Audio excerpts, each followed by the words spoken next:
Now you're all very welcome to the racing room, coming to you live from the Kingdom of County Kerry. I'm down here in a car park outside Listowel racecourse, about to make my betting shop debut. And obviously with me are the usual three suspects coming from all different parts of the world. Tony Calvin, Harry Stewart Moore, and AK, who's scampered back up the road after one day in Listowel, but I think it's due back down on Wednesday for the big day. So I'm about to make my betting shop debut. Never did that as a youngster. I was on the petrol pumps to get me through college. I didn't do the betting shop. I wonder if the lads can give me any tips. Or AK, you did a betting shop, and Tony, would you have worked in a betting shop back in your youth days? No, I went in them with my school uniform from about 12 onwards because I looked about 18 because I was already losing my hair. But I was actually. It was full blown baldness by about 18. But yeah, no, never worked in one. I always liked to have been a board marker because that seemed quite an easy job. Yeah. And you could probably get a few private quid there by delaying updating the prices. But no, never gone beyond the counter. So I don't envy you. we Brendan. we can probably skip Harry, can we, for that? I knew you were going to say that. Yeah, no, I was waiting to see whether I got in there There's first, a or reason. whether I'd let There's you a reason go. I didn't mention you, Harry. I don't know why, but I just subconsciously, I just missed you out there for some reason. I didn't ever work in the betting shop. I did used to go to the William Hill in the tiny little Dorset town where I went to school about 15 and 16 in my school uniform, and no one really cared. So it shows you how time has changed. I worked in my first job when I turned 18 was working in a bookies. I worked in Coral Bookmakers on Swinton Shopping Centre in Manchester, and then occasionally you'd get the shocking shift if someone rung in sick from the Salford precinct betting shop, which is I think Ben Keith has actually opened a shop near there. But I used to work just off Salford precinct, and honestly now I think I'm pretty. Stuff doesn't really affect me too much now, but the Salford precinct betting shop was unbelievable, like an unbelievable eye up. Somebody got shot dead outside the shop would give you an idea of how there was a big gangland murder actually in Manchester when I was at uni, and it was around someone getting set up, someone making a phone call. A woman made a phone call from a pub from memory, and then two lads burst in the pub. Well, that was the pub opposite the shop. So it was a tasty enough place. I'll tell you one quick story about it as well. There was a fella that used to come in the shop called Brian, and I was like only a kid. I was like 18, 19, and we literally had all the glass up, and like you literally couldn't get your arm on. You could barely get a betting slip under the counter. Like it was like protected unbelievably. And so you used to like sneak in, and you used to have to like literally lock yourself behind the counter for the day. Like you just couldn't come out behind the counter because it was just too dangerous to open the door, basically. And at one point, a lad distracted me, right? And I must have had like a Nokia 3310 or some crappy little phone. And a lad somehow, I don't know how he did it, we've seen it on the TV, he somehow like contorted his arm through this little thing and managed to swipe my phone. And then 5 minutes later, I noticed my phone had gone, right? This is God's honest true story, right? And this old boy used to come in the shop, and no one knew who he was. I know he's called Brian, right? And he used to come in the shop, and all the scumbags used to just leave him alone and say, "Hi, Brian, are you all right, Brian?" And like just like respect him. It was like very, very strange. And then this Brian fella comes in the shop in the afternoon. "How are you lads? Are you all right?" And I said, "Brian, bloody, some lad just nicked my phone from behind the counter." And I always remember it.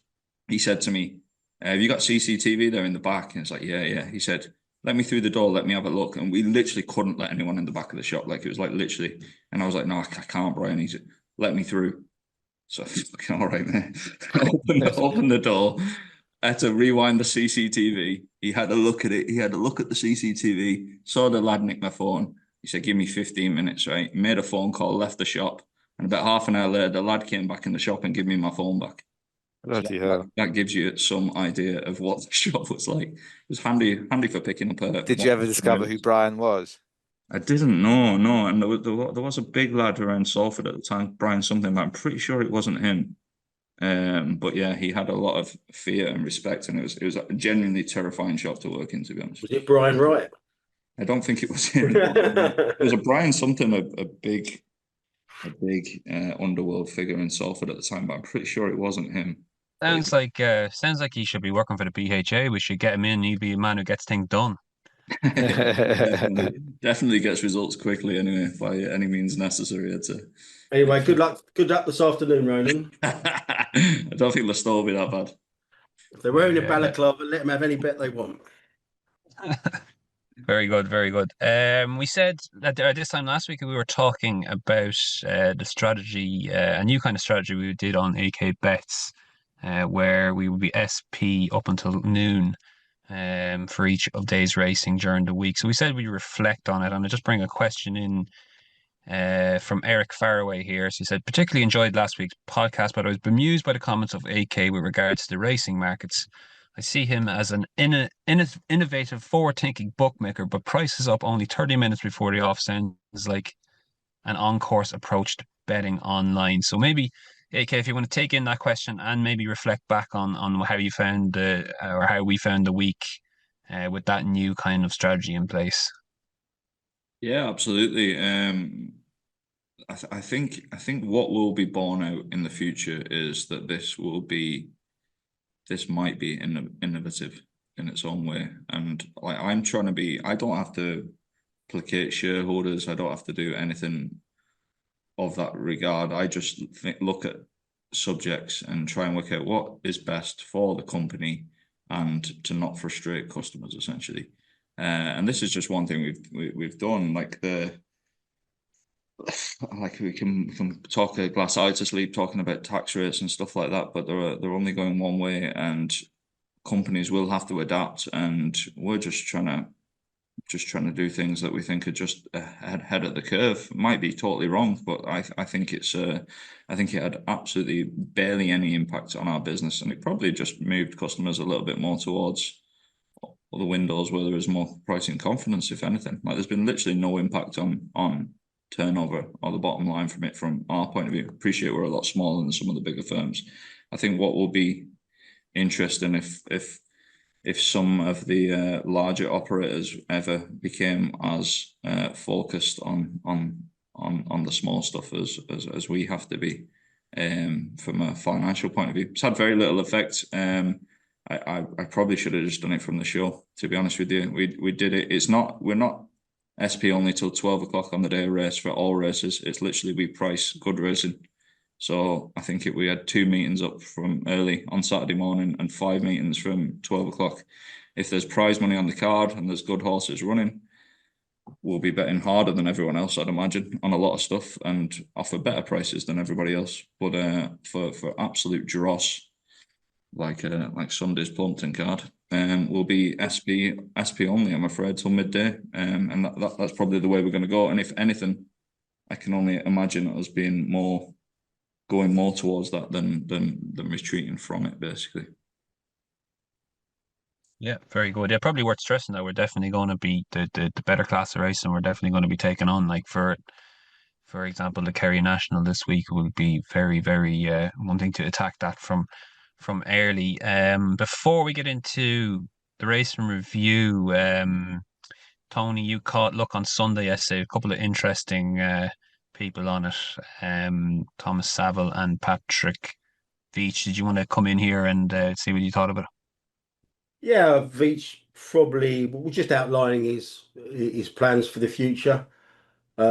I actually thought his book was one of the worst ones I've read, actually, but he came across really well yesterday. Awful show. Sorry, go on.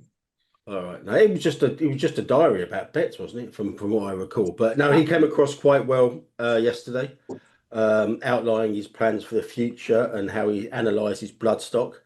It doesn't sound like he's got a lot of time for the traditional bloodstock agencies. He's very, very stat and data focused. He said he's got three programmers on the firm doing various things, including he's done 18 months worth of research on Hong Kong racing. So it sounds like he's imminently going to get involved there.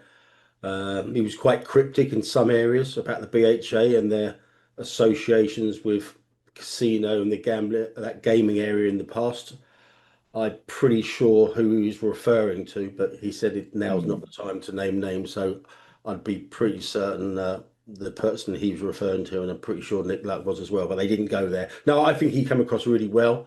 Thomas Savill less so. Um, by all accounts, a lovely bloke, but he wasn't entirely convincing in some of his answers. But yeah, it was an interesting show from those two interviews, as always. Really, when Nick's involved, Nick didn't give Savile particularly rough time, but then again, he didn't give him a gimme either. Yeah, yeah, sure. I unfortunately didn't catch this week, but that's the way it goes. Do you want to take us on with the racing review as well, Tony? Probably a quiet-ish racing week, but a few notable deaths to horses as well to mention. Yeah, there was deaths, as is often the case. We have a weekly kind of like obituary section, don't we? But we had the death of 2006 champion hurdle Brave Inca. I don't have any particularly memories of him, but a lot of people did. A lot of love out there for him. Ralph Beckett, Upper horse. Rafe Beckett had a bit more misfortune. His Derby fifth, Stanhope Gardens, died in a freak accident on the gallops. I'm not quite sure what that involved, and nobody delved into what that actually meant. But obviously, that's a sad demise. And I'll put this in because I actually read Dan Barber's kind of like tribute to him. Timeform's Jeff Griefin died at 79. I'll just read out a very brief summary of what he did. He was a director of Timeform during 52 years with the company, best known for his remarkable contribution to prestigious racehorses and chasers and hurdlers annuals, working on a amazing 97 editions. Again, he's one of these people that anybody who's worked for Timeform wouldn't have had a bad word to say against him. Not as terminal news, but on the subject, the importance of health. Should mention good luck to Lee Mottershead, who did a column saying he's having a kidney removed shortly due to cancer being found. So good luck to Lee. He's a bit of a workhorse at the Racing Post, so he'll be missed there. He's having a bit of a break. So yeah, good luck to Lee. On the track, very quiet week, as you outlined there, Ronan. Bryony Frost won her first graded race in France on Good Girl de Faust. That's an intriguingly named horse that some male jockeys would think was appropriately named. Trainer Richard Spencer and owner Phil Cunningham, they struck a notable double with Candy winning the Air Silver Cup and Run Boy Run winning the Air Gold Cup.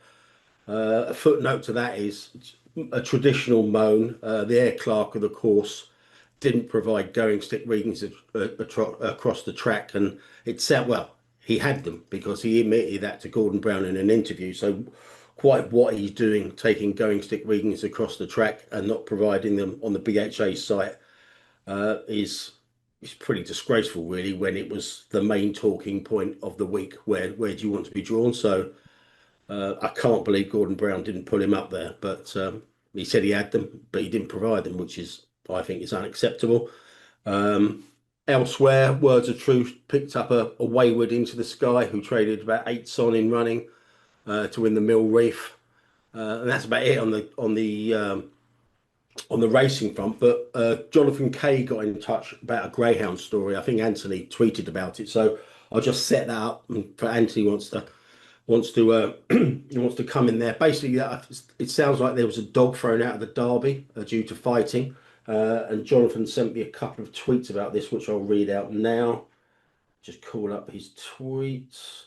Like he's given me permission to read these out. So if he's been inappropriate, it's his lookout.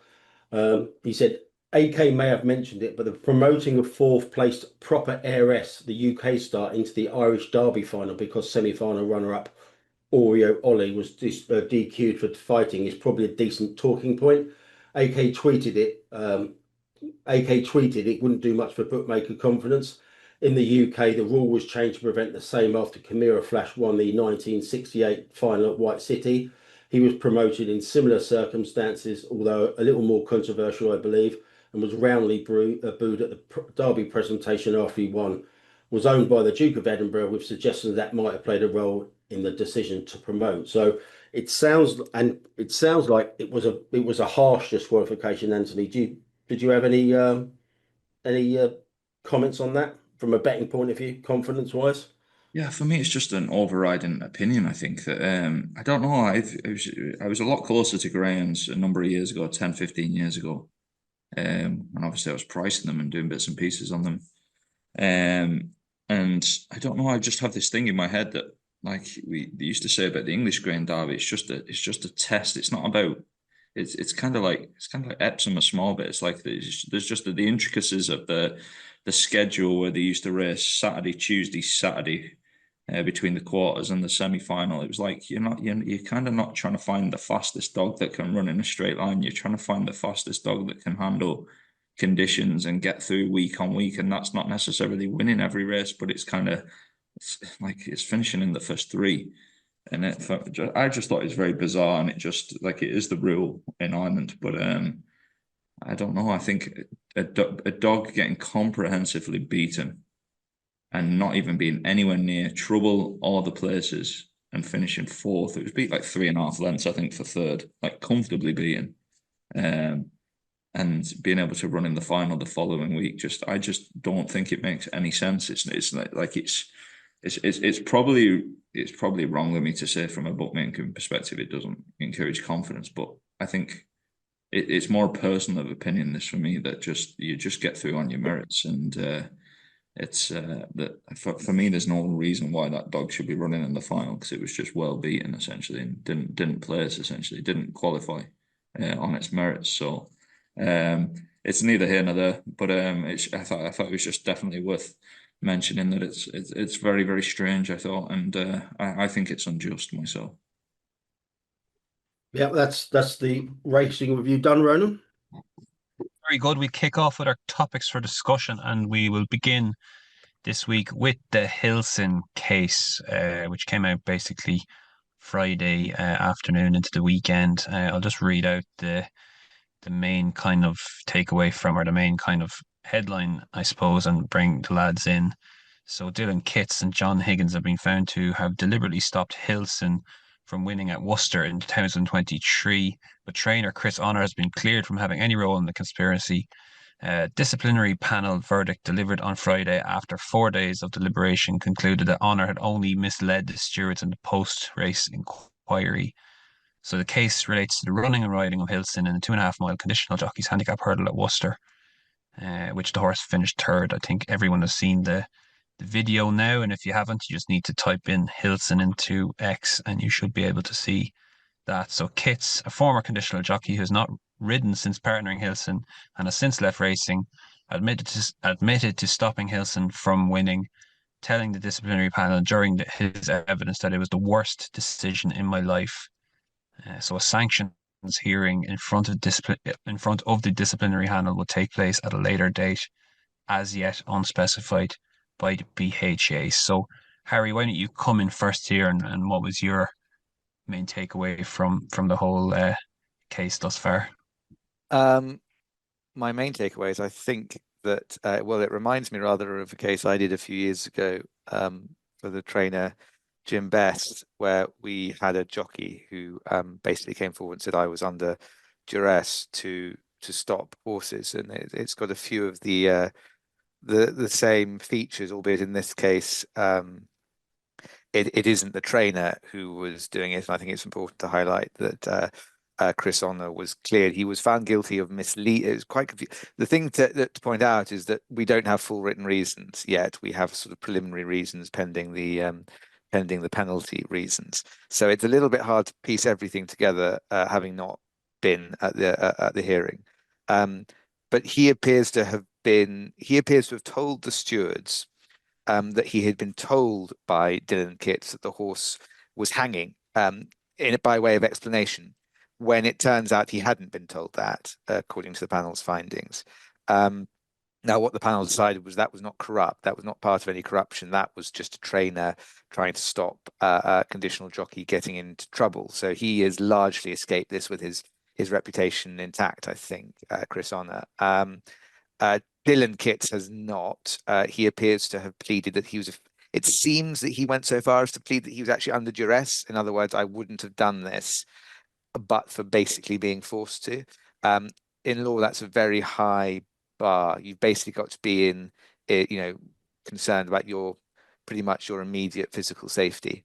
And what he appears to have described here is that he's used the term grooming, and he says that he was essentially groomed by John Higgins, and he developed a relationship with him where he was talking about his rides relatively regularly, which is always a very dodgy and suspicious activity. All jockeys should be very careful of. It's one thing having people who follow your career, but once they start wanting one-to-one conversations about your rides and they've no interest in the horse, it's time to start hanging up or not picking up the phone, in my view.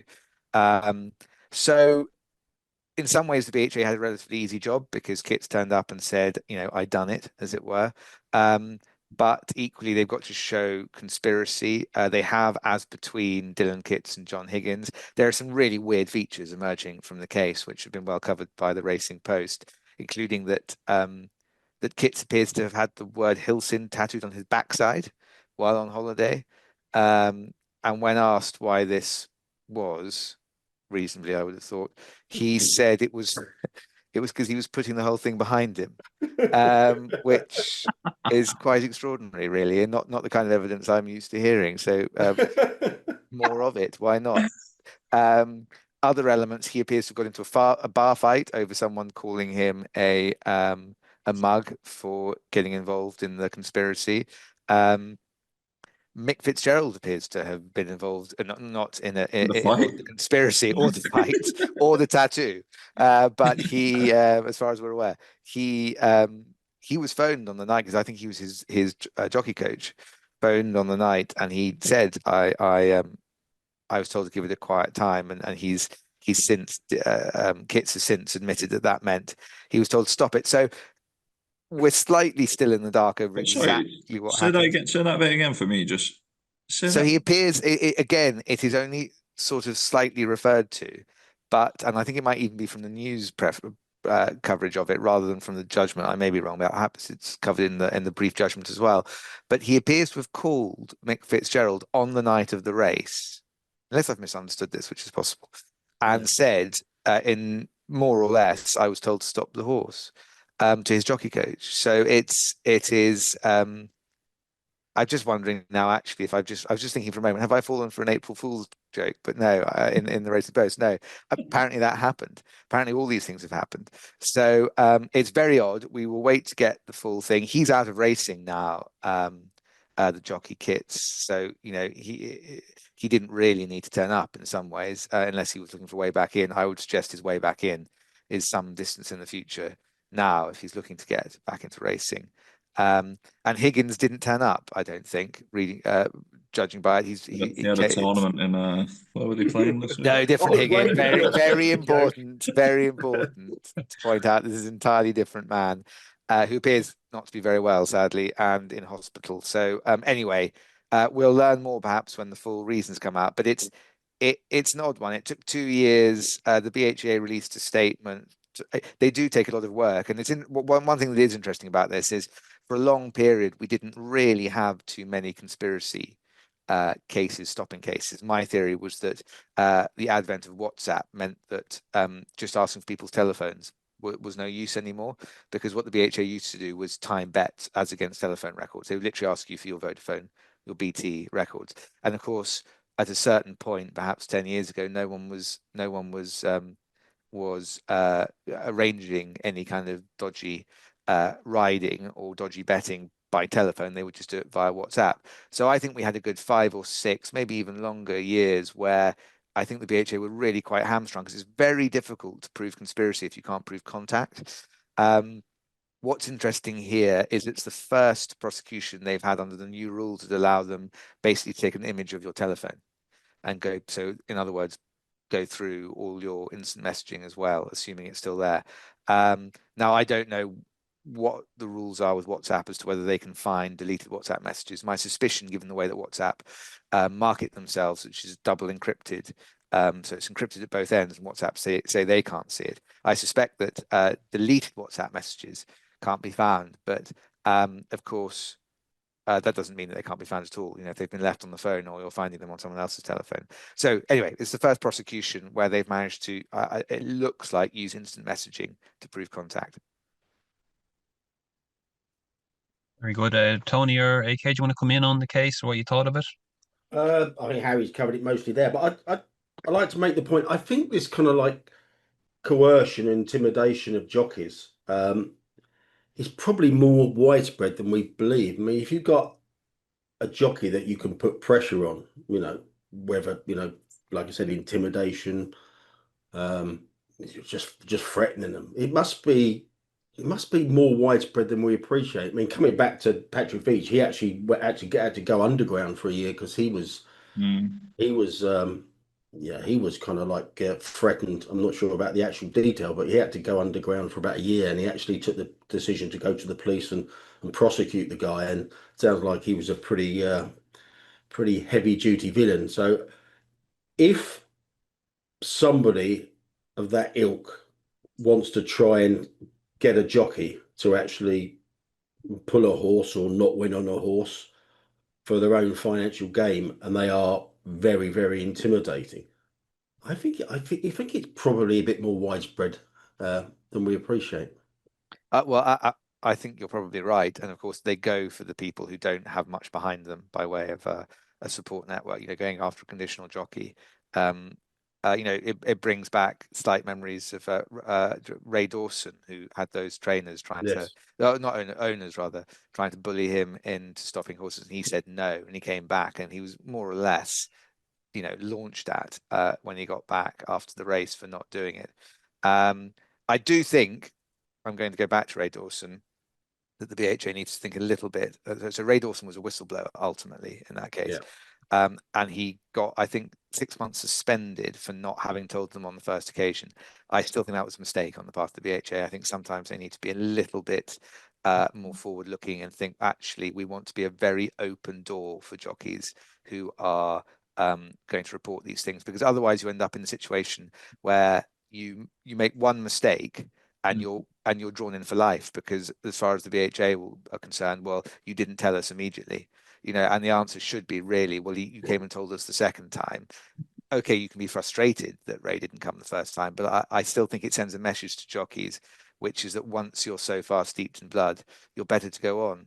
And I'm not sure that that's the right No, approach. I don't say it's an easy one actually, but I'm not sure that's right. No, if someone came to you and you were a jockey and someone said to you, "I know where your kid goes to school, I know where your wife works and stuff," Yeah, horrid. you do that, Yeah, you're probably going to do it. yeah. Yeah. Well, I think it very much depends on the surrounding circumstances. There does, again, we just don't know the full facts, but there does appear to have been money changing hands as well, but not huge sums, a couple of £100 from what I saw. Yeah, I saw that. Yeah. And it's very low level. Do you know actually what it is? It's just rather sad. I think the whole thing. I just think it's a bit grimy and sad, and people floating along at the bottom and struggling really. I forgot to circle back on those. You hear Patrick Veitch's book comments actually familiar, so I'll. Do you not like that book? No, there's a few people that's absolutely slag it. I loved it. Like, I I've not read it. He's had to like. I've seen him going. Well, I wrote it and I couldn't really say much and blah blah blah blah blah. And he's kind of like saying, "Oh, I would if I wrote it again today, I'd do it slightly differently." But I thought it was great. Like it was somebody beating the market and. You get a lot, like obviously we're talking about there and the ground and the biases and stuff like that. One of the things that I remember from that book is he was going to the track and walking tracks himself to find out where the biases were himself. I thought there's plenty of lessons in it. Yeah. Yeah. In fact, Eve Johnson Horton was on the sofa with him yesterday, and he's got some ratio horses with Eve by the sounds of it. And Eve said he often texts her and just saying, "This is where the better ground is today," etc. So yeah, I mean, incredibly clever guy. I think a lot of people, like I saw Haggis saying, "Oh, he's hard to deal with," and that. I think people just in life in general just choose the path of least resistance. Like, and you find somebody who's adding something and wants to think a different way, and it's just easier just to go, "Oh, they're a bit hard work." Fucking, he's class. Like, Yeah, I think. now I've read the book as well. I thought it was excellent. Now I have to say so. Recommend that if you haven't read it yet. We'll move on to our second point of discussion, which is changes from the BHA to the National Hunt schedule, which has gathered a bit of discussion this week. I suppose in particular, the two main changes. So I'll just read these out. So horses in Grade 1 Juvenile novice hurdlers will now need to boast a rating of at least 110 to be permitted a run, either via published handicap mark or if the BHA handicapper deems them to have run to that level in at least one hurdle race. So the change in conditions comes at a time when the BHA is making wider changes to support the development of young stock in Britain, with early jumping experience considered vital. The other change that people have been talking about is the opportunities for novice chasers have been tweaked, with a significant number of novice limited handicap chases removed to make way for chasing excellence beginner or novice chases. The Class 3 events will have an increased minimum values of £12,000. So maybe we'll take the first point there, and if you want to talk about the second point, lads, you can. But I guess this has been, I think, Tony, you mentioned it as what this could be known as the Poneros rule. Whether that's right or wrong, to completely link it to that specific case of that horse winning the Triumph Hurdle on his hurdles bow for Willie Mullins last season. I'm not sure that's absolutely correct, but it probably will. It's what people are associating with why they've brought this rule in. What did you think, Tony? Yeah, go on. We won't really kind of land on this for any amount of time. It's it's the changes seem to be just there's no kind of like, it's a kind of suck it and see from what I gather. I mean, obviously Ruby Walsh came out on Nick Duck Daily and said it's kind of like anti-Irish and knee-jerk reaction to Poneros winning the Triumph Hurdle first time up. And the other main change is the change to the novice chase program. So it's not seismic stuff here, but what really stood out to me was Tom Byrne, who's the head of racing and betting at the BHA. He actually said in the press release, these changes could impact field sizes in the short term, but would work in the interest of the sport going forward. Now, it sounds like the novice chases they're obviously pretty pitiful field sizes at the moment. It sounds like they're willing to get even less runners in those races, with a view to going forward. I had an off the record chat with somebody involved in the process at the BHA, and it sounds like it went through various committees, etc. And the feedback I got was, I asked them, is there any target for field sizes? Has this been set? And they said no. And they said, which I found quite surprising, they want to move away more from the short term and commercial pressures and do right for the sport in the years to come. Now, if you're doing a trial like this or implement changes, and you haven't got a figure in your head what you're aiming for, and you're just doing it for down the line in years to come, I'm not entirely happy with that, because, like I said, we could be getting, if you're increasing novice chase races opportunities now,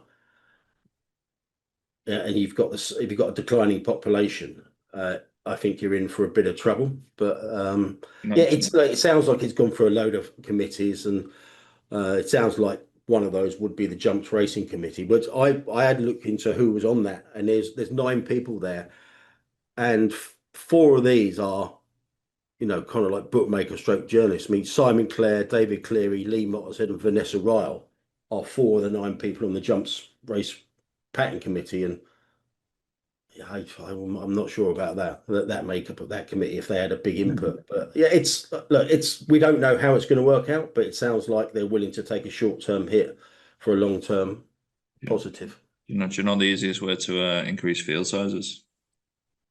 Less races. Yep.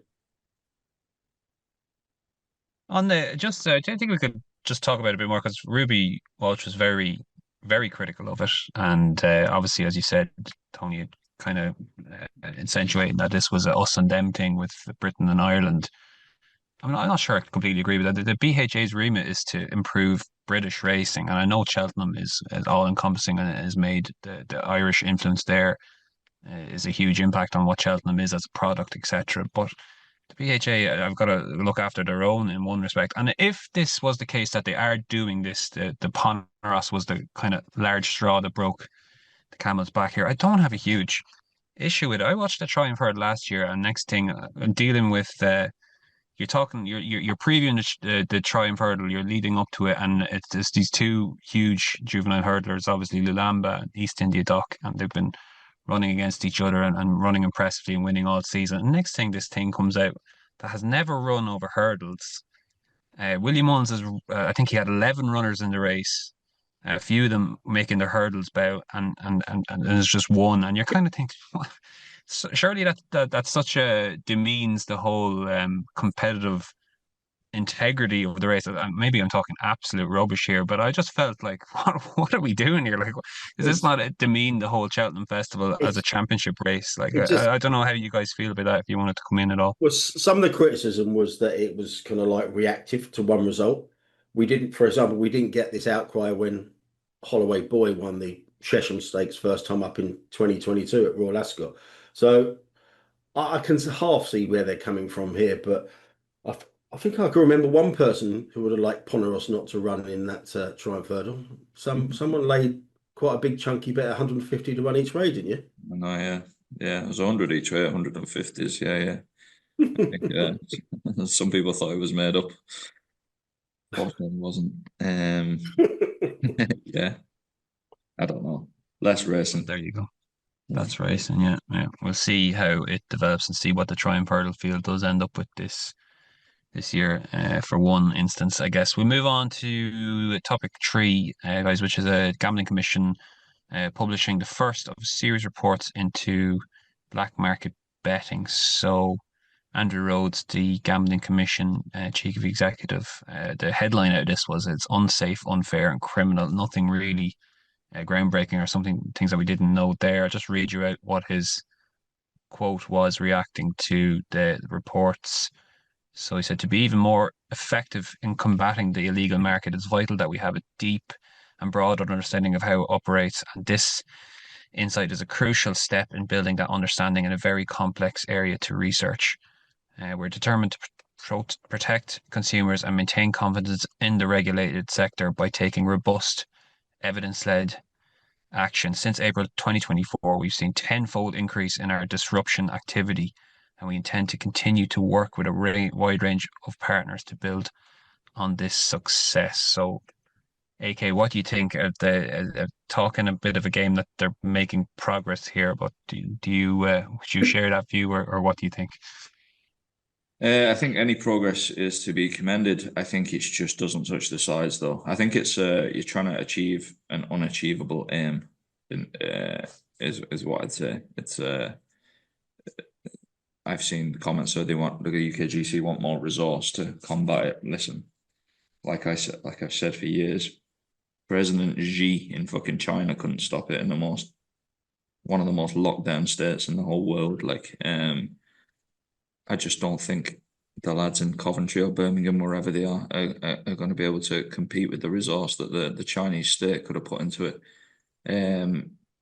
I think there needs to be some kind of differentiator. I think there needs to be an obvious differentiator, because I see a lot of consumers saying they don't understand the difference. So we see a lot of people that bet on black market sites. Absolutely, yeah. And they don't understand the difference. And I don't know what it is. I'm not for kite marks or anything like that usually, but I think the problem with the kite mark is that they would just mimic the kite mark. Well, exactly. I don't know. And it's what suppliers they use on the sites.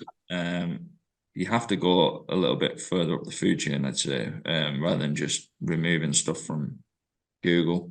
Like I made the comment the other day on Twitter, it's double figures percentage-wise of our new accounts. It's low double figures, but it's double figures. Our new accounts, people that sign up to us are GamStop, people trying to circumvent GamStop by changing letters in their names and adding middle names, and people trying to get around self-excludes and stuff like that. I just don't think the whole system works.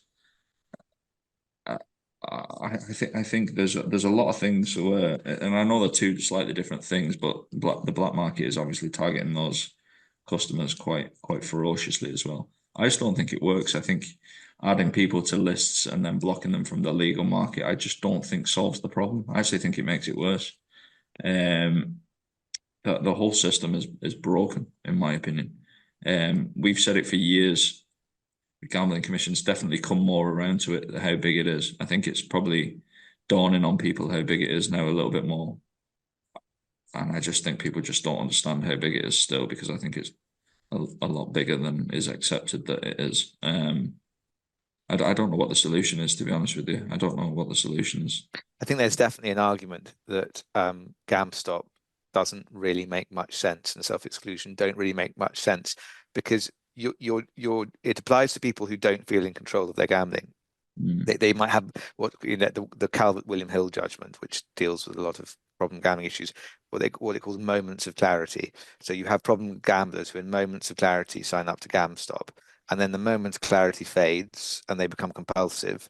It's just too easy for them to find another bookmaker now, a black market bookmaker that will not only take their bets, but advertise that it will take their bets, even if they're GamStopped. And so all you're really doing in those circumstances is, as I said to someone the other day, it's like putting a padlock on the beer cupboard, but leaving 2 bottles of wine out on the kitchen table. It's all very well. It looks like you're doing something, but actually, aren't you just encouraging people to go for the harder stuff, the more dangerous stuff in a way? Because of course, once you're in the black market, any of the safer gambling tools are out of the window, and there are no regulatory duties. So I do wonder if the black market is as rampant as we seem to think, and I do think it's pretty rampant. The number of times we're contacted by people who have we contacted by a lady last week who had GamStopped. I was like, well, but why is this operator letting me bet? I was like, it's the work of 20 seconds to work out that they aren't licensed in Great Britain. And it just seems to me that one good starting point would be a campaign aimed at educating punters, customers, on when they're dealing with a licensed operator and when they're not. And we've got a public register on the Gambling Commission website. You literally just have to type the name of the operator in and you can see what their license is. And it's all very well putting all of this money into problem and gambling and harmful gambling, but I just don't see why there isn't anything saying always make sure you're gambling with a licensed operator. There doesn't appear to be any of it. As someone who literally just wants to gamble, that's just not one of the questions that's coming into your mind. I think there should be. I think anyone that's been added to GamStop, self-excluded at any point, and they have like murder, they're not full life sentences as well. No, they're not. No, they expire after a certain number of years. Yeah. I think you can do a self-exclusion for a minimum of 6 months, can't you? I think operators are allowed to do them. We get confused over the terminology, but there's play breaks and there's bits and pieces as well as that as well. Like it's I don't know. I think it's just a bit of a mess. I think there's the impact on 99% of people who gamble within the means and bet responsibly, etc. And operators who are funded all this. Like, listen, I'll tell you straight. We just got this 1.1% gross gaming yield. I'll give you in real terms. We just got a bill through for that, and it started from X day. I don't know what it was, a couple of months ago, but DCMS in their wisdom have backdated that to last July is when they are now starting it, and something to do with the tax year. We have to pay 33% forward as well. So like we've just out of nowhere just been levied with a charge of 1.1% gross gaming yield backdated to July. You literally. What's it for?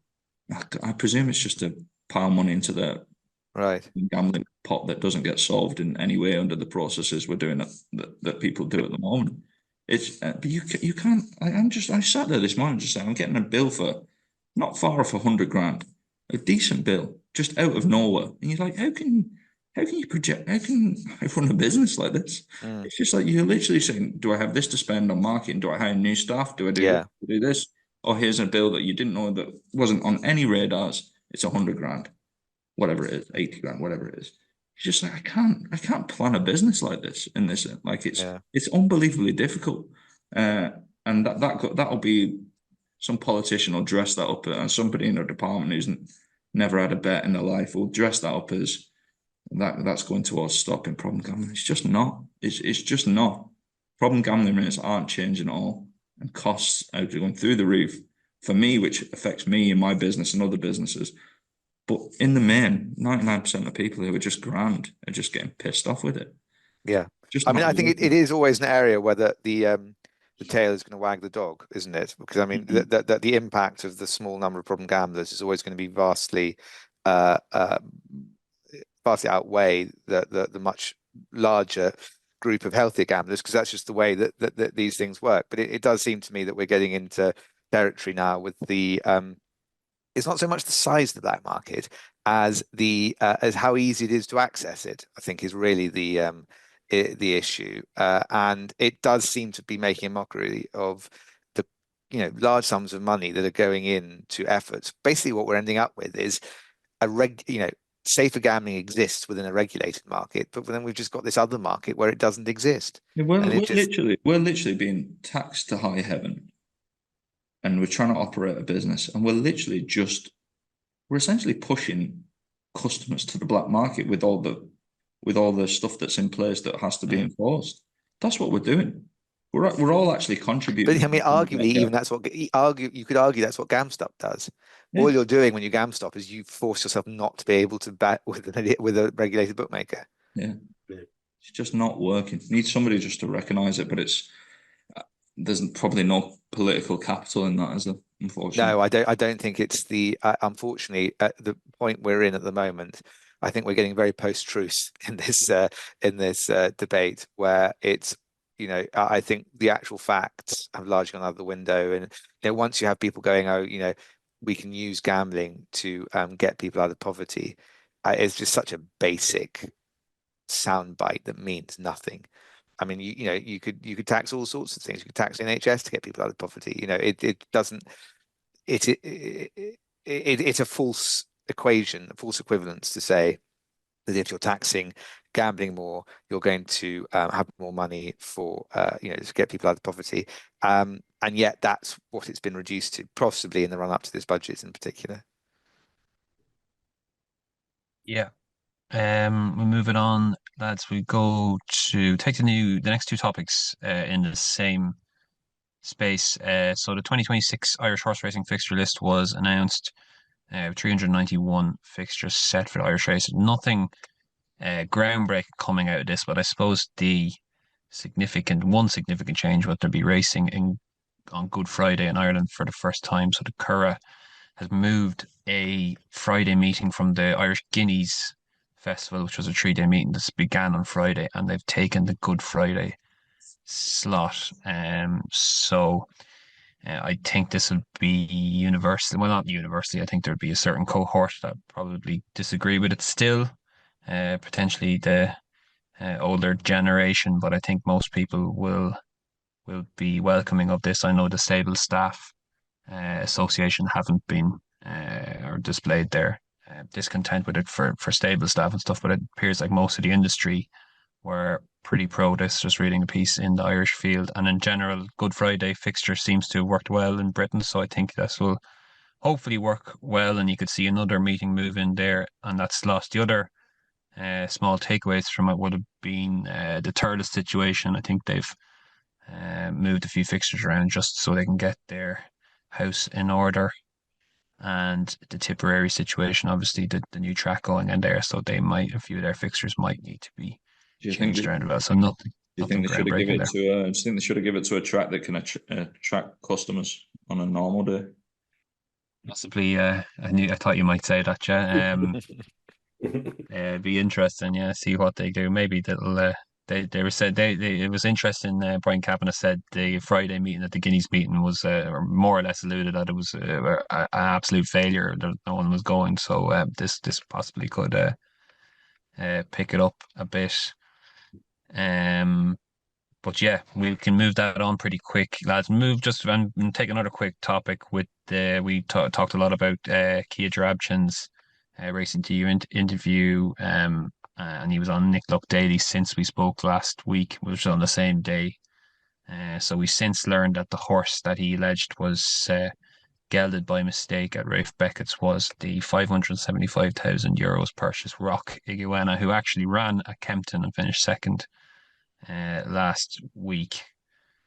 So there you go. AK News sent through a story, I think, during the week, just reflecting on this. But it's more or less nothing much we haven't learned anymore. But it's still a bit of a crazy story at the same time.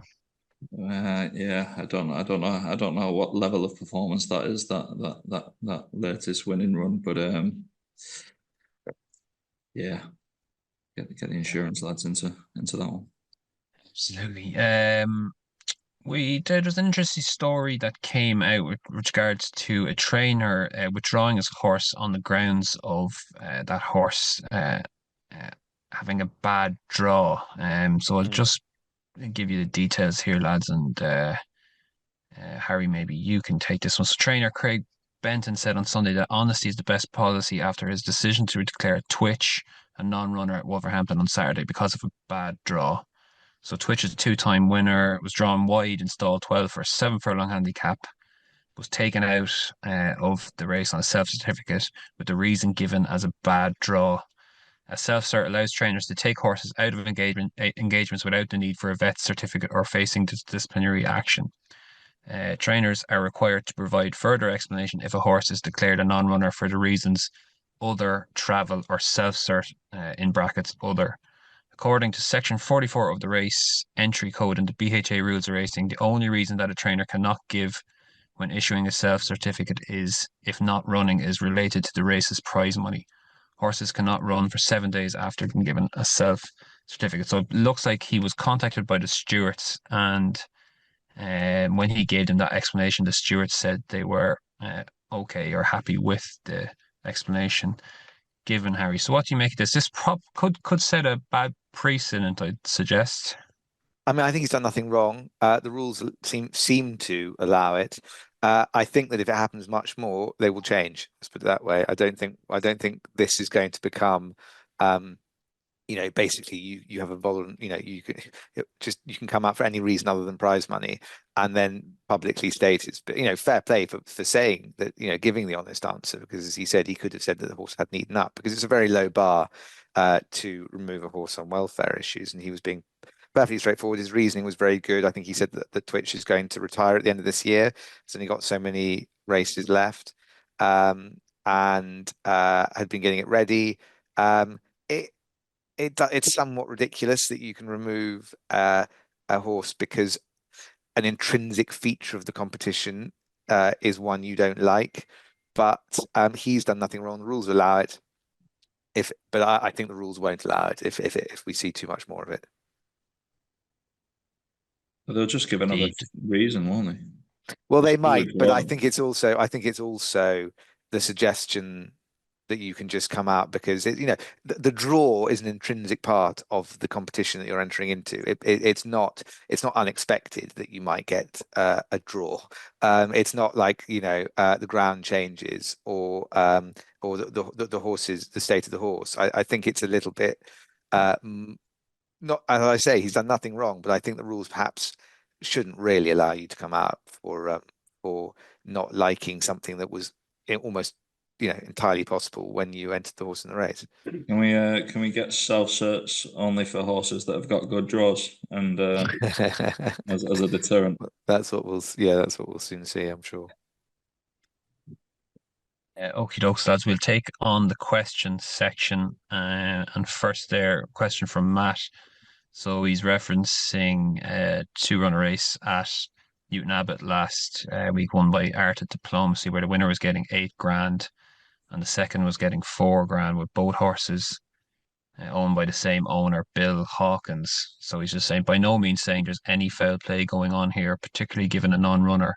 A match where an owner has both runners surely isn't good for integrity purpose. So we do have a quote from the owner here. Bill Hawkins said, "It was a big thing for me seeing me and JP McManus on level points going into the final meeting. I thought I've got to beat him. I'm never going to beat him at anything else.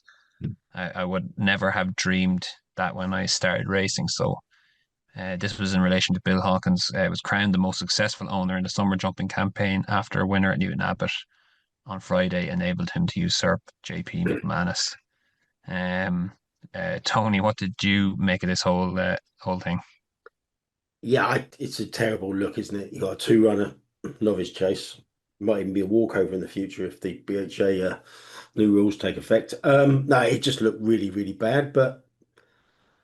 And one of the fascinating things about this, he actually bought the winner to actually win the 7,500 first prize for being the top summer owner. And you would imagine he's paid a lot more than 7.5 grand for actually have the privilege of that winning. It was a bit unfortunate because the initial favourite actually came out of the race, which left it as a two-runner race. But to have a two-runner race with the same owner, it's a very bad look, isn't it? It is a very bad look.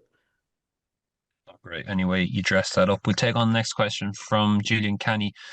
When the exchanges were liquid for racing, where was it coming from? Bots mirroring top prices from all the books, as is the case in football where it mirrors Asia, pros sticking up their prices, or bookies making their own books? Where has all this money gone now? And has the weaker exchanges had any impact on turnover on the standard books? AK, do you want to grab that one? Yeah. I think the biggest issue is affordability checks. Basically, that's been the biggest. That's been the biggest. There's been a few things with the main exchange. I don't even know if it is the main exchange anymore. But with the main exchange, the premium charge was a huge thing. For stymieing liquidity.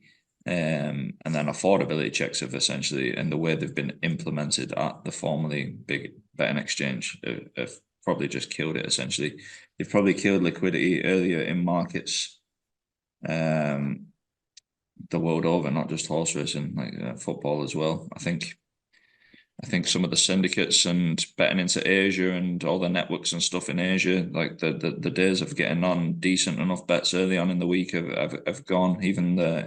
Even those channels have succumbed to not taking bets in the liquid markets. And as we alluded to last week, it's because the symbiotic relationship between bookmaking and everything essentially is that if you want to tax bookmaking, to have something to tax, people need to lose money to bookmakers overall, and it's losing punters that pay for it, and who keep all the show on the road. Essentially, the much ignored and much maligned losing punter keeps the show on the road everywhere, no matter where it is.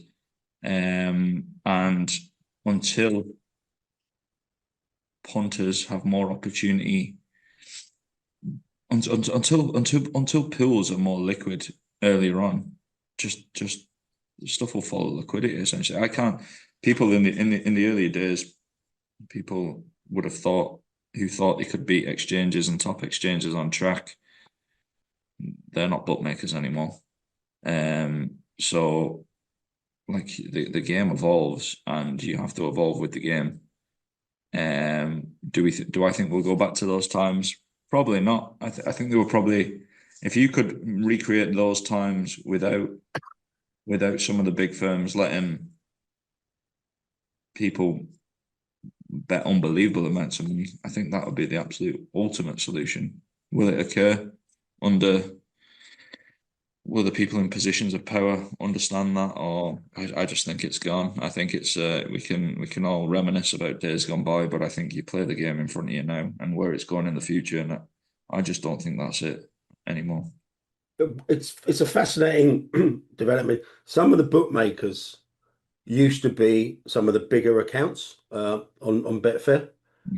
They were probably more liquidity takers than liquidity providers, but I remember just like being very surprised at a couple of firms being very big winners, and they actually had their own key account manager, bizarrely. And it wouldn't really affect them because I think, Harry, you've said this before, that there's a different carve out for companies in this affordability checks. It doesn't affect them as much. Well, B2B, yeah, business to business. So that's my understanding, yeah, is that when you are basically doing things behind the veil of Betfair, the sort of customer facing side of it, back end, I think they call it, you are business to business, and that's not there'll be other issues, but it's not affordability. You know, if a big that is true. That is true. But the pool, just the makeup of the pool just changes dramatically then. Yeah. And it's unsurprising that it just essentially collapses in on itself, and you then become beholden to those people because they are your customers. Your customer isn't the mass market anymore. Yeah. Like you see betting exchanges spend an unbelievable amount of time trying to onboard match betting software companies and fucking have all them trying to prop up liquidity pools. You see them literally begging for the business on Twitter. Some of them BetDAC and others. Like that is what the game is. That's the general population just isn't there betting into them, and it's I think it's being replicated on. Then the knock-on effects of that is less liquid markets outside of your own individual book. The percentage of informed money playing into them versus recreational money gets way more skewed than it was previously, and then people can't get on, and you start rolling back on stuff. Then you start jacking taxes up. I think it's you know the story. Yeah, we'll move it on. Just a bit tight on time. So Sean McCarthy's asking, is it now finally time to recognise the duality but indisputably shared space of the Irish and UK national hunt season, and as such, link the handicapping for both? One body to give one mark for both jurisdictions. Surely that makes sense at this stage, Tony. There's difficulties there. I mean, if you ask the BHA, because we have that charade, don't we, really up to Cheltenham, where Elliot, for example, will stick 10 horses in the handicap, knowing full well he's only going to run one or two of them because he wants to know what the UK handicapper has done. So it would make sense to have a centralised body agreeing on that, and the BHA will tell you that they keep private records for all Irish horses, what mark they're going to give them. But yeah, I just think this area is just right for more kind of like transparency. A trainer shouldn't need to declare a horse for an Irish trainer shouldn't need to declare a horse for a UK handicap in order to get the mark. I mean, they should just be able to ring up. And in fact, I think the UK handicapper should publish his Irish ratings, and we'll have more transparency there. But yeah, in theory, I agree with the questioner. Yeah. Ian Mackey, I should have read out your question earlier when we were discussing the changes to the BHA changes to the National Hunt season. So you're just asking there about the goalpost being moved for Irish trainer. So I hope we dealt with that topic there for you, Ian. Thanks for the question. Anyway, Chris Graham is asking about the feasibility of having 2, 3, or 4 furlong races on the flat for speedsters. Absolute madness is my own answer to that, Chris. But what, Harry? What do you reckon? Would you be happy to bring in 2, 3, or 4 furlong races? I tell you, if they put it at Ascot, they'd be breeding for it, no problem. Absolutely. I think 5 furlongs are enough of a lottery, frankly. No, not for me. I'm going to try. Yeah, I think try and reduce the opportunities for integrity concerns should be the thing straight away. How many horses will be running 2 furlongs with a hood on? No, give it a miss. This is it'd be a good spectacle, but it's ripe for abuse, I'd say. This is something that David Ashworth has been banging on about for the last 20 years. I mean, if you've ever been quarter racing in America, it does have a certain appeal. But yeah, I don't see any harm in kind of like trying it. It's just like a gimmicky thing for between bigger races at big festivals. Yeah, I can see the attraction, but like I said, it's something that people have been banging on about for ages, and nobody's done it. Final nail in the coffin of the poor Derby. I'd suggest we'll have to leave that there. Yes, That's exactly. Yeah. Flagship to UK is asking, do the racing authorities need to take a closer look at why some trainer switches supported with lumps of cash coincide with dramatic improvements in form, if related to the use of Heto 15 administered by injection and banned in the US? Should this be investigated further? And Philip Evans is on the same topic, is asking, why are substances that are banned in America being given to UK horses in Newmarket, and are these substances contributing to massive improvements in form of horses moving stables? Happy to show documentary evidence from a Newmarket vet that they are giving Hemo 15 and IV drip to horses. I have to say I don't know much about this situation here. Harry, have you heard much on this or what's going on here? No, I'm afraid I can't really help you with this one, Ronan. Sorry. It's basically we won't go into specifics here, but I actually got these questions, and so I did a little poll. Only got less than 500 votes, and I asked whether people thought, this kind of activity was taking place in a more general rather than a specific with this medication. And 60% of them said they had no concerns whatsoever. So whether that's a good or bad figure for racing, I'm not so sure. But um, personally, I do know people who bet, particularly at big festivals, um, with this in mind, whether certain trainers are, kind of like, Haven't seen it in the racing post. yeah, but it's just It's not one I've come across, but I'm not to say it doesn't happen. no, it's just that I do know punters and well-known punters who do factor that possibility in, that these kind of things are taking place, but no one's got any evidence. And there's a lot of the BHA being more proactive in this area, so it might be something they'll be aware of. I mean, only on Sunday you had Chris Gordon's horse being withdrawn at Plumpton on Sunday because the horse was getting electrolytes daily daily injections. So I think it's an area where the BHA are hopefully well on top of. So if this activity is taking place and any drugs being used are illegal, it sounds like they might be on the case. But like you say, I have no idea whether I've never heard of that drug before as well. But there was a big thread on Twitter about it. But I think you had to tread very carefully here. My GCSE science grade doesn't allow me to talk to how I think I need some Hemel 15 myself after that drive back from the store last night. Need a perk up, whatever that is. The vendor of charisma, the self-righteously named Twitter account here, is asked to Tony. We know that the UK has a terrible record in getting races off in time. After seeing Ayr struggle to load and get the stalls open for that jockey's race, we have to admit defeat. Why can't we get races off to time? The impact this has on turnover is considerable. Yeah, it's a lot of courses. I think there's a list published yearly about the best and worst courses for getting races off on time. But it's probably one for Anthony more than me. I imagine on busy days it does affect kind of like trade because I'd say it does overall. It probably increases turnover on that individual race, unbelievably, probably counterproductively. But it probably affects it elsewhere on the next events it's clashing with and stuff like that. If you're not getting horses and stalls and there's a delay, or there's a minute delay, well, you've got to get a minute extra turnover on that race. But it probably affects other stuff, I'd say. Yeah. It slows down overall turnover is what I'd say. Probably increases it on that individual race, which is probably not ideal for maybe solving the problem if people are incentivized to. The split screen thing on racing TV is probably where it hurts the most, I guess, when you're having two races clash. Too much racing. Each other. Too much racing. Too much racing I again. can't watch racing TV anymore. I'm officially off the gravy train list as of Saturday because any person who's used to work for racing TV before, they used to allow them to get racing TV without paying for it.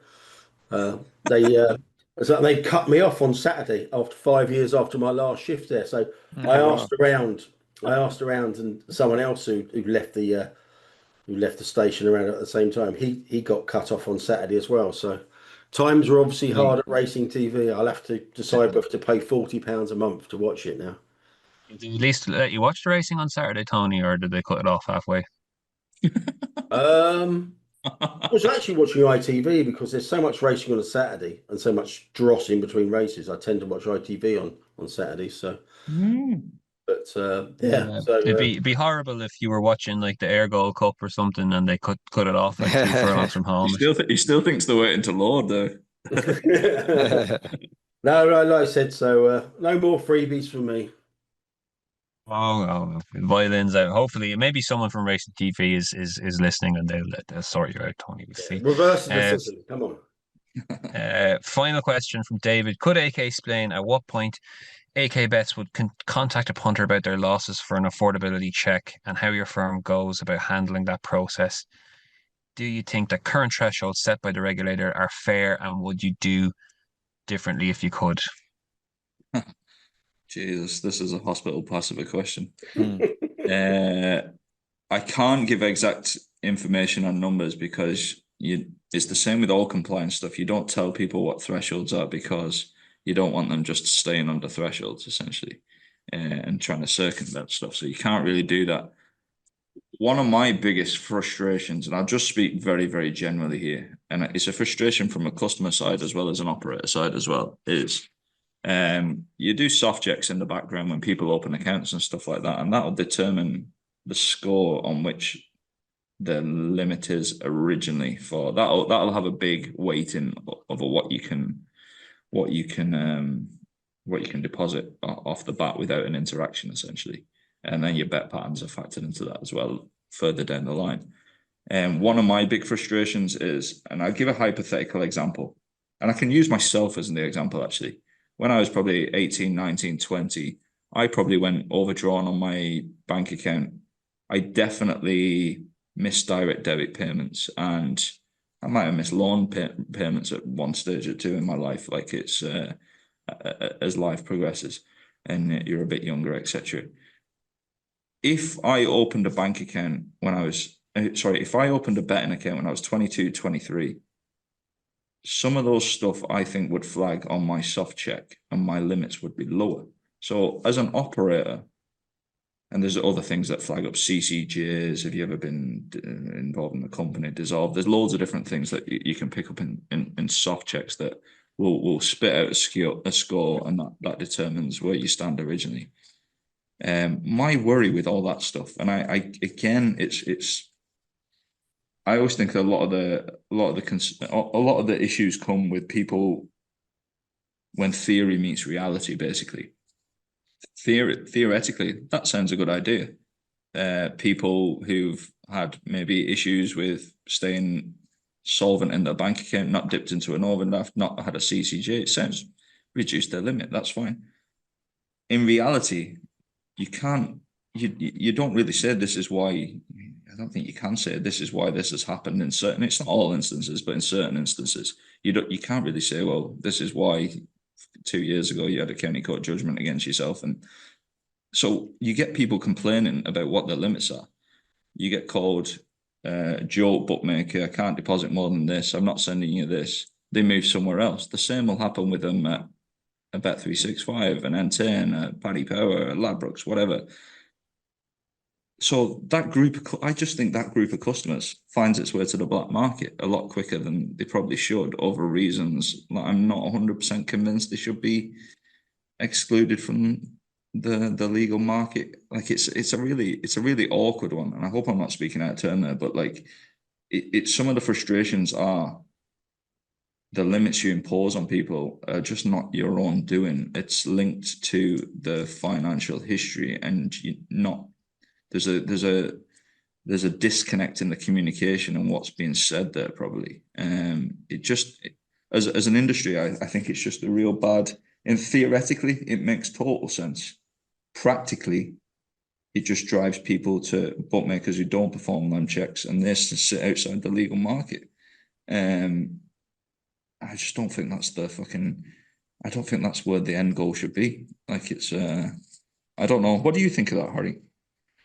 I think that it's a very difficult one on all these affordability problem gambling thresholds because of the existence of the black market, as you say. I just think that the problem is you're no longer, when you're telling people that they can't bet with you, or they're self-excluded across the board, or they're gam stopped across the board, you're no longer really doing the thing that those are designed to do, which is basically to, starve that person of the oxygen of gambling, unless they want to go to some, illegal gambling den, and which generally speaking don't exist, and generally speaking people don't go to. But when you can get it on your phone, and they're so close that people don't even understand the difference between a gambling operator and an illegal gambling operator, or a grey or black market one, it does seem increasingly silly, really, and that you are in danger. Now, my answer to this is not the same one as yours, perhaps, which is likely to be, that means you should probably reduce regulation. I think that regulation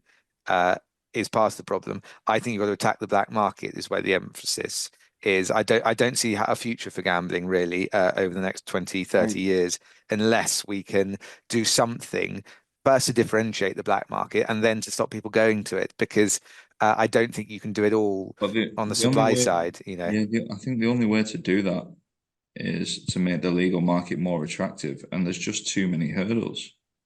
There's too many hurdles that people aren't willing to jump and it's not like, it's like you say, it's not like you're starved of the oxygen and then you don't do something. There's just like an immediate substitute for that process. In many ways, an easier substitute, because they don't ask you for affordability. They probably don't ask you for ID. It's just as long as they're getting the payments, they're happy. I imagine most of them. So it's easy, and also they're able to advertise in ways that regulated markets aren't able to advertise. They're able to offer products that people in the regulated market aren't able to offer products. They've got much lower cost space, which means they're able to be more innovative. With apparently some of the games they're offering are now really popular, and licensed bookmakers can't really compete with them. So it's worrying stuff. Yeah, I think it's just they can outcompete in every vertical. Basically, you've got Paddy Power, get some guy doing impressions and do a funny video, and your black market operator gets a girl with massive tits on fucking Instagram, and like that's literally just what it is. Instagram, Twitter, fucking TikTok is just, maybe it's just my feed, but more from a gambling point of view than a big tits point of view. But just get loads of gambling operators that aren't licensed on my feeds, basically, and whatever it is they're going about acquiring customers. I've got a fair cup size if you want to use me. Right. On that note, we'll leave it for this week. Thanks for your question, David. Interesting discussion there. Thanks everyone for sending in questions. Thanks to the lads for contributions, for you listening. All that's left to say, as usual, if you're having a bet this week, do check out the AK Bets Big Prices tab. And if you're in Listowel, do come in to the AK Bets shop, and you can see me and the lads and shout a bit of abuse. Do whatever you want and have lots of bets. Obviously on the AK Bets Big Prices tab, we've got the Kerry National, and we'll be attacking that on Wednesday, and of course the Ryder Cup. You're heading stateside. You're heading stateside, AK. I am, mate. Yeah, I'm flying Thursday. Me and a pal are just going to the Ryder Cup, basically. So I'll have today and tomorrow in Dublin. Wednesday I'm back with you guys in Listowel for the madness of Kerry National Day, and then Thursday I'm flying to New York till Monday morning. All this talk of all the abuse that apparently going to be thrown the European players, where are you going to be getting involved with some of the New Yorkers and having it off? I'm trying to source a Ukraine flag at the moment. I'm just gonna have to probably rip it off a building around here with all the virtue signals around here. You get one, yeah. You probably get one. Yeah, but you might see me on the telly. I'll try to stick the hoodie on for the crack. Very good, very good.